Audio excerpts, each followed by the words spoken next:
Dito na po tayo sa tahanan po nila Ame. Ayun, maliwanag na. Magandang gabi po sa inyo. Naghahapunan na kayo? Naabutan ko po kayo na kain. Anong ulam nyo? Kaunting tuyo na isdaon. Yan lang ang ulam nyo, tatay? Oo, kasi kakaunti kami. Ay, hati-hati kayo dyan.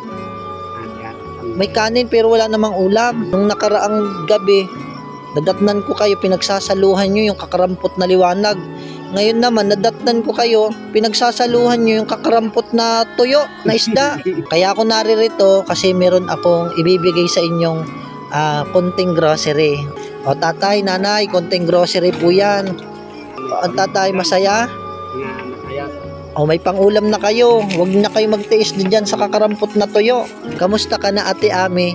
Hindi ka ba nahihirapan na ang latag lamang ninyo sa higaan ay sako? Wala po kami magawa. Ganito lang po ang buhay namin. Sobra-sobra na po akong nahihirapan. Sobra-sobra ka nang nahihirapan. At ang hinihigaan nyo lamang ay itong mga sako, tapos ang dingding nyo ay sako. Meron akong ibibigay sa inyo na magagamit ninyo sa pagtulog ninyo.